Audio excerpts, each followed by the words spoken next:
Welcome to Yeshiva Daf. We're holding Bava Daf Kuf Tetzayin. Shir sponsor Lui Nishpas Am Yakashom Lab Basitzchok. We reached the two dots in the top of Kuf Tetzayin and Mudalef. The Gemara is quoting the Mishnah Im Omer Loi Atzil Shelcha, meaning a person came and said, the Mishnah brought three examples, but let's say he has a barrel of wine and has a barrel of honey. The barrel of wine is worth less than the barrel of honey. He tells his friend, if he breaks his barrel of wine to get the honey, we say he gets only schorah. But if he said, I'm doing in the condition, you pay me the full amount of my wine, so then he has to pay him. Says the Gemara now, why can the owner of the honey say, I was joking with you? I was mishateh b'cha, I didn't mean seriously, I'm going to pay for the wine. How do we know we can do such a thing? Milotai, do we find such a brayso? Someone's running away from jail. And there is a Ma'abayas basically means a boat going from one side to another. He needs to reach the other side. Amar loy toil dinar ve'avirein says, I will give you dinar, which is a way more than you're supposed to get, way more than the ticket, just for you to cross through the river. Aim le'el doesn't have to pay him the dinar. You pay him less because you can say mishateh b'cha. Amar mishateh b'cha. Hachanami le'el mishateh b'cha should say, I was just making fun of you. So that's not a similar thing. Why not? This is all to the end. So I'm going to give you the dinner for your payment. Iranian cross through the river. No, so the schar has to pay the whole thing. What's the difference between the ratio and the seifo? So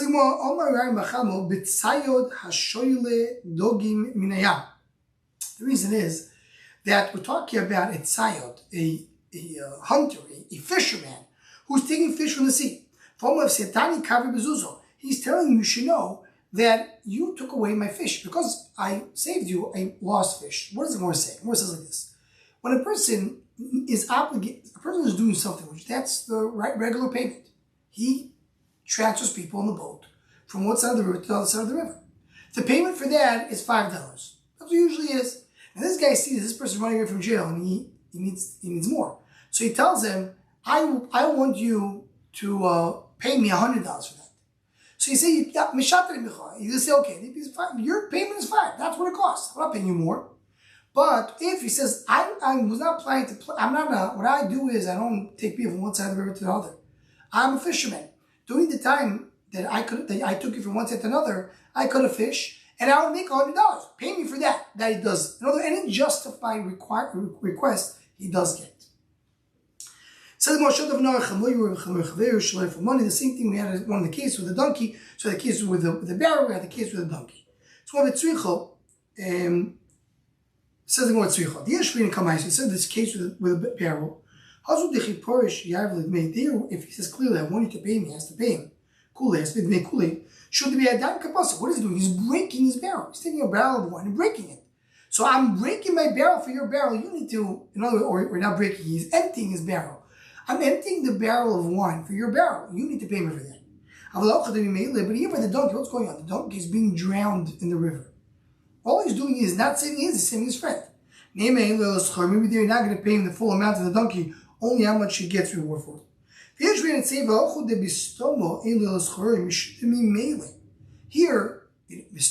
a word, so you don't pay him his full amount, because, again, he didn't do anything by a dime, it just happened automatically. I will also, by the case of the barrel, maybe even if he didn't say a word, he still pays in the full amount of the barrel. That's in both cases.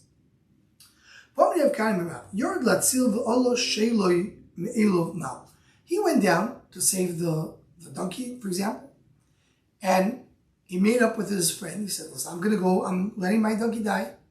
I'm going to save your donkey, which is worth triple. I need you to pay me for my donkey. He says, oh, fine. He goes, he saves the donkey. He goes, someone please give me my money. His donkey was saved. His donkey came out of the river. What's the din? He gave up on his donkey. His donkey is dead. Now he got his donkey back. It's like a mitzvah. The Mishamai, they had rachmim on him. And they gave him back his donkey. But it's not considered to be that he did not sacrifice. He did sacrifice his donkey. Kiyah, what's brings an example? There are Safra of Ka'ozu B'Shayroso. Safra was going in a caravan. Lavino Ari Koleda. There was a lion that was going with him every night, guarding the shayar, guarding the caravan from any threats.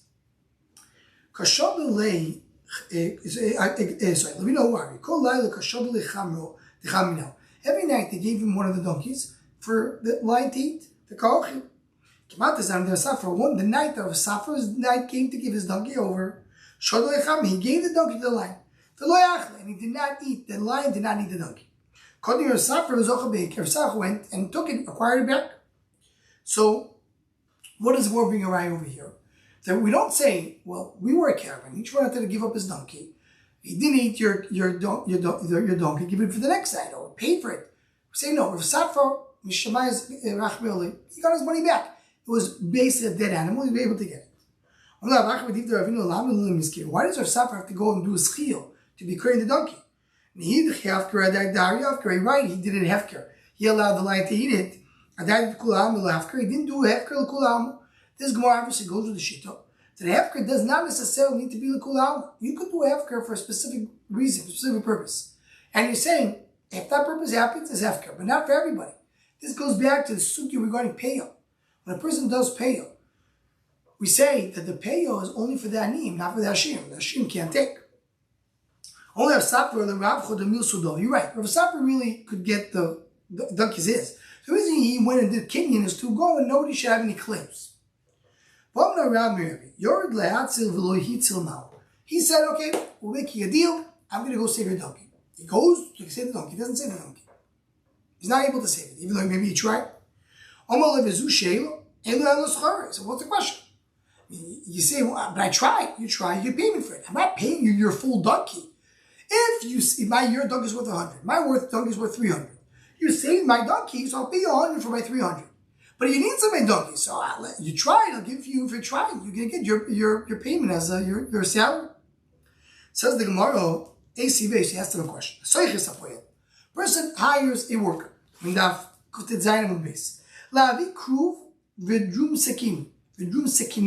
So he tells them to go get some cabbage and another type of vegetable. Rashi brings type of grass for a sick person.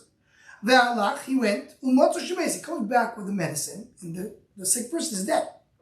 Or better, the sick person got healed. He pays in full amount. He pays the full amount to the spoiler. He hired him, have to pay the full amount. So Rashi explains that we're talking about that because this, you always have to pay the salary. That's not a debate. Here we're talking about that he paid him extra for the chayla. Right? In other words, he says, I'm giving you, you're hired for these type of things for a certain amount of money. I need to be very focused and I need to come faster. He paid him a little bit more. He paid him a little more to save the chayla because the chayla is not there. You still have to pay him fully. Why? Only midom. It's not the same thing like the case of the donkey. It's a very big difference. By the donkey, he said you're going to save the donkey. You did not save the donkey. By here, you said you're going to bring the medicine. You brought the medicine. I didn't say I'm going to heal the sick. The shliach is not coming to heal the sick. The shliach is coming to bring the medicine. That he did. But the donkey, you're coming to save the donkey. Says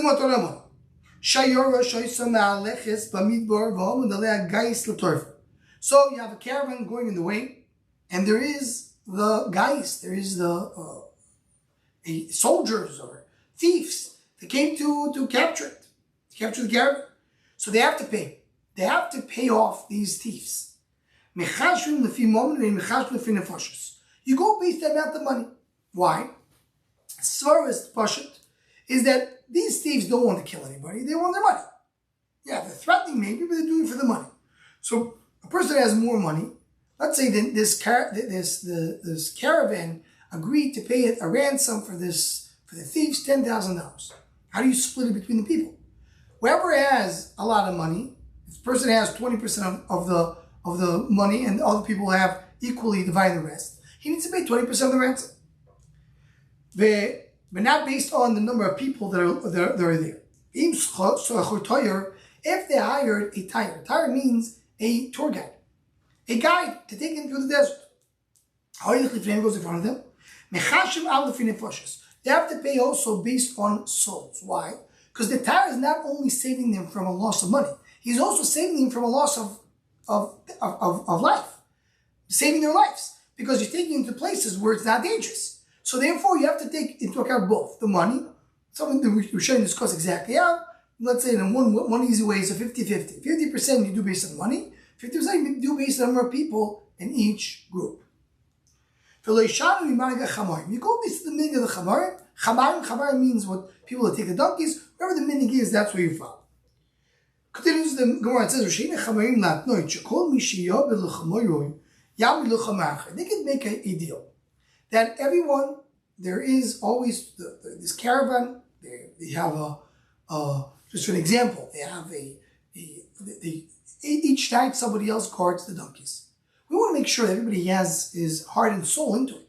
So you have to make sure everybody has a donkey. Let's say it does happen going in the desert, a donkey dies. So the condition is, if we join this group, everybody in the group has to bring in money to pay for a new donkey for the guy who lost his donkey. Because we want everybody to have the responsibility. But if it was B'Pshia, if the donkey died because the owner was negligent, you don't give him another donkey. If it wasn't B'Pshia, then you do give him another donkey. If he said, the way the Rishonim explained, say, you know what, don't give me a donkey. Just give me the money for the donkey, and I'm still going to guard the donkey as well. Ain't sure they don't listen to him. So, well, Pshita, of course. I mean, that was the deal. We need to have a donkey. He does have a donkey. He's anyway guarding the donkey. Meaning this guy he owned two donkeys. One of the donkeys died. So they'd say, okay, give him money to buy a new donkey. He says, just give me the money. I'm going to guard it anyway. Anyway, have a donkey. Say there's a difference if you have only one donkey in play or two donkeys in play. So therefore, we want you to buy the donkey and make sure that you're guarding the donkey as well. A ship is going in the sea, and there is big waves, and there's a storm, and the ship is about to drown. They're throwing out whatever's in the boat in order to make it a little lighter. You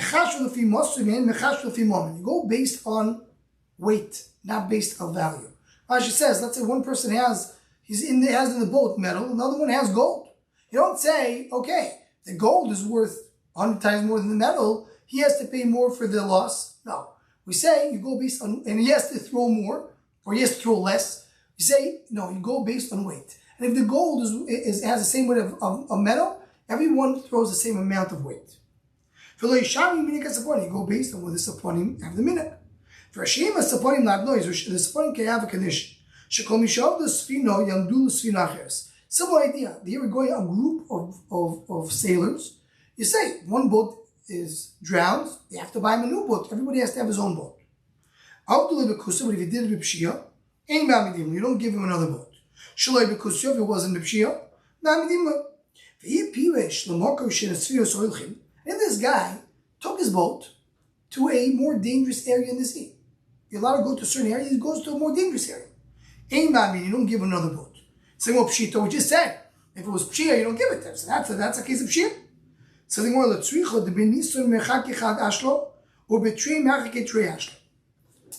the month of Nisan, which is the spring, where the water is so big, and there's much more, the tide is bigger.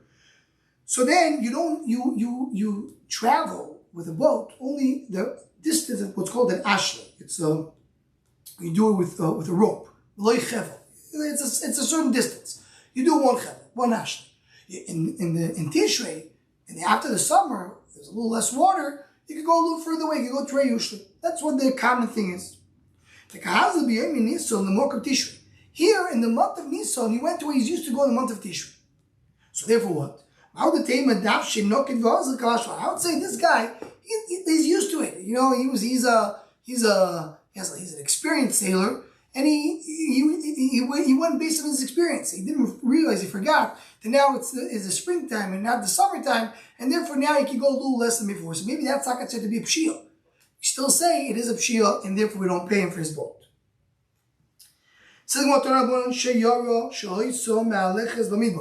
There's a shower going in the desert. Came thieves to come and take it away. So one came and fought them. He went in, was able to fight away the guys, and was able to save the property. the assets. He goes and he divided equally back to where it was. If he said, I'm going to fight them, but if you don't join me, I'm taking it for myself. He can take the booty for himself. So what's the case? If the other people are able to save, I feel the same for Namilatz. In other words, if they're willing to fight it, but he said he did it on his own. And let's say he jumped up to fight these people. So he's saying, listen, it's very nice if you did it. I could have done it myself, says another person. I'm not giving you my assets. But if he can't save it, the other person, in other words, the other owner is misyash. It's gone. This guy's going to go and fight it. So, take it for yourself. Talk about partners. In this case, a person can split the partnership without asking his friend. If he said it, he divided. If not. Meaning, you have over here a few people sitting in a caravan. They're partners. They do everything together. Comes the guys. One of them wants to fight and he saves the property. He saves the assets. So the Shutim say, very nice, you're a partner. You're doing it on behalf of all of us. He says, right. But if he announced that we're splitting a partnership without even asking his friends, I'm sorry, I'm out. I'm not your partner anymore. Then he can say, I'm saving for myself. We're not partners anymore. So it depends if he said or he did not say it. That's answer number one of the Gemara.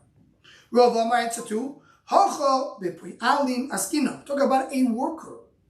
Talk about a worker who's working for somebody else. Meaning, you have an owner, he owns the thing here, he has one of these guys who's working for him. And this guy went and saved the property. Okay, the worker could say, I'm not working for you anymore. I'm not your worker. The comment as long as they didn't change his mind, he